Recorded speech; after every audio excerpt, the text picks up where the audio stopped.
అలా ఇల్లు దూరి సార్ మా కోడల్ని మా మనవడిని దూరి గనుక వేసుకొని తిరుగుతారు. ఆ పక్క ద్వారా ఈ పక్క ద్వారా వచ్చినారంటే కాదు ఏడైతే మా మధ్య నుంచి చీరలంతా ఇచ్చి రాని ఎవరు పిలుస్తావో పిలి చూస్తామా పోలీసు వాళ్ళు వస్తారా రాని వీళ్ళు వస్తారా రాని అనుకుంటా రాని ఎవరు వచ్చినా నేను ఏం తెలియలే రాని చూస్తాము అని మాట్లాడతారు. ఏం చేసేది న్యాయం ఏం లేదు మీరేం భయపడాల్సిన అవసరం లేదు. కేసు పెట్టాము, ఆల్రెడీ కేసు రిజిస్టర్ చేస్తున్నారు.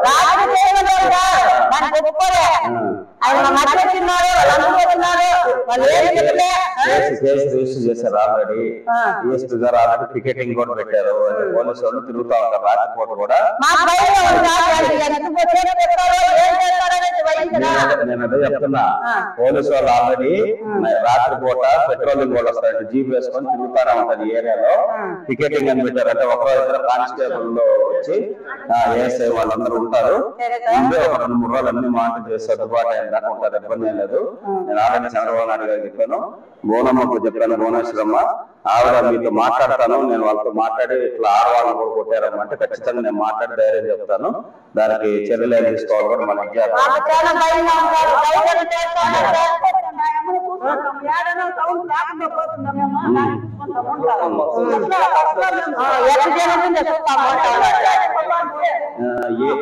మనం ఎవ్వరు ఇప్పుడు ఇద్దరు మంచి తోటతో పోయి రెండు పేరే డబ్బులు తప్పే ఇల్లే సెంటర్ గురించి కూడా వెళ్ళిపోయారు. సుమారు పత్రులు వాళ్ళు కర్రలు రాడ్లన్నీ వేసుకొని వచ్చి వాళ్ళ ఇళ్ల దగ్గరకు వచ్చి ఇళ్లలో ఆడవాళ్ళని కూడా లాగి చీర లాగి అంతా చేసి కొట్టి ఇళ్లలో అంతా చేసి చేశారమ్మా వాళ్ళు. అది ఇష్యూ జరిగింది, వాళ్ళు మాట్లాడతారమ్మా మీతోటి. వీళ్ళే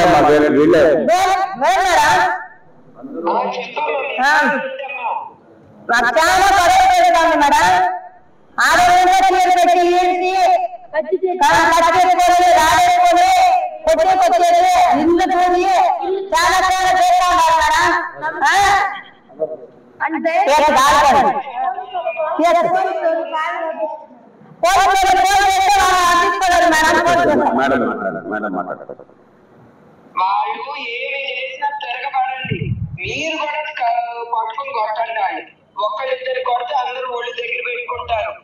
అది నేను అనేది. మనం భరిస్తా ఇంతవరకు భరిస్తానే ఉన్నాం. మనం తెలుగుదేశం పార్టీ కార్యకర్తలు అందరం భరిస్తున్నాం. బాగా తెస్తారు మేడం, వాళ్ళు ఖర్చు బాగా తెస్తా ఉన్నాడు. ఆ ఖర్చును చూసి భయపడతారు జనాలు. ఇల్లు పెడుతుంటారు మేడం, పెద్ద ఖర్చులు తెచ్చేది, లారీలు తెచ్చేది, అది చీరలు ఇప్పి కొట్టేది, ఆడవాళ్ళు చీరలు ఇప్పి కొట్టేది, చిన్నోళ్ళు కొట్టేది, పెద్ద చిన్నోళ్ళు అందరూ ఎవరు మాకు చూడలేదు. 50 నుంచి మేము కొట్టేది వాళ్ళ. ఎంతమంది వచ్చారా వాళ్ళు? 50 మందికి వచ్చింటారు మేడం. వాళ్ళు 50 మంది.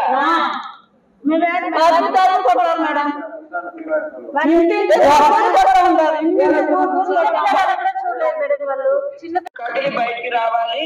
నేను ఒక 3-4 రోజులకి నేను వచ్చి అక్కడే కూర్చుంటాను మీతో పాటు. లేదు మేడం, వాళ్ళు ఇప్పుడు బయట రావాలి మేడం. వాళ్ళు ఏం తప్పు చేయని వాళ్ళంతా లోపల కూర్చోండారు, తప్పు చేసిన వాళ్ళంతా బయట తిరుగుతూ ఉన్నారు మేడం. అదే కదా ఈ వైసీపీ ప్రభుత్వం అయితే. నేను డిఎస్పీ గారితో మాట్లాడానమ్మా, ఇప్పుడు స్టేషన్ కూడా వెళ్తున్నాను. వాళ్ళ పేపర్ ప్రొసీజర్స్ అంటే వాళ్ళ దాని మీద SC ST యాక్ట్ కింద ఇదైంది. ఆ ప్రొసీజర్స్ ఫినిష్ చేసి మేము ఎట్లా అనేది పంపిస్తామని చెప్తున్నారు. ఇప్పుడు డిఎస్పీ ఆఫీస్ కూడా దీని తర్వాత వెళ్తున్నానమ్మా. నేను వెళ్ళి మాట్లాడి వాళ్ళని తీసుకొస్తానమ్మా బయటికి. లేదు, స్టేషన్ లో ఉంచారు వాళ్ళని.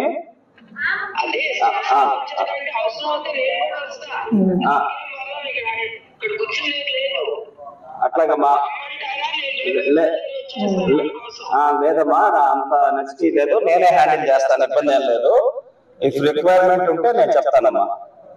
తప్పకుండా చెప్పండి, నేను వచ్చి అక్కడ నేను వీళ్ళతో పాటు కూర్చొని I also fight for justice. తప్పేం లేదు.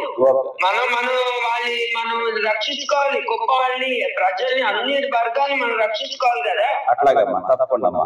గొప్ప అంటే ఇంకా ఇంపార్టెంట్. అవునమ్మా. ఒకసారి వాళ్ళకి ఇవ్వండి శ్రీకాంత్ గారు. ఇప్పుడే శ్రీకాంత్ గారు చెప్పాను, నేను అవసరం అయితే చెప్పన్నా, నేను వస్తా మీకోసం. నేనున్నాను. సార్ బిజీగా ఉన్నారు, ఎలక్షన్ కదా, ఆయన ఇంటే ఉన్నారు, నేను మీకోసం ఉన్నాను. ఎప్పుడు రేపే రమ్మంటే కూడా బయలుదేరి వస్తా. మీరేం భయపడొద్దు, నేను వస్తా, కూర్చుని ఏం చేయాలో చేస్తా. సరేనా? బాబుకి ఇవ్వమ్మా, బాబు కొంచెం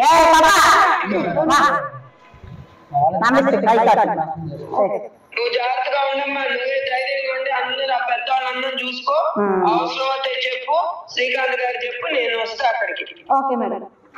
వచ్చి మీ దగ్గర కూర్చొని చేస్తాను, మీతో పాటు మనం ధర్నా చేద్దాం, మనం కూడా జస్టిస్ తెచ్చుకుందాం. లేకపోతే మేము ఎలక్షన్ బాయ్కాట్ చేస్తాం మేడం. మీరు బాయ్కాట్ చేస్తే అక్కడ వాళ్ళే వస్తారు, మీరు బాయ్కాట్ అనేది చెప్పకూడదు. ఎంతైనా సరే ధైర్యం చేసి మనం వెళ్ళాలి, ఎవరు వస్తారో చూస్తాను. Okay madam. ఎందుకు మనం బాయ్కాట్ చేయాలి? మీరు బాయ్కాట్ చేస్తే మీకు స్వాతంత్రం రాదు, ఈ రాక్షసులు గాడిదలే పరిపాలిస్తారు.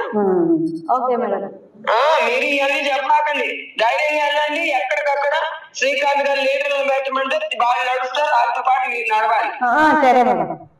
మనం డెమోక్రసీ, మన స్వేచ్ఛ స్వాతంత్రం మనం తెచ్చుకోవాలి, భయపడకూడదు. Okay madam. మీరు ధైర్యంగా ఉండి, అవసరం అయితే శ్రీకాంత్ చెప్తాను, నేను బయలుదేరి వస్తాను మీకోసం. జాగ్రత్తగా ఉండండి అమ్మా. నేను శ్రీకాంత్ ఎప్పుడు టచ్ లో ఉంటాను సార్ తో.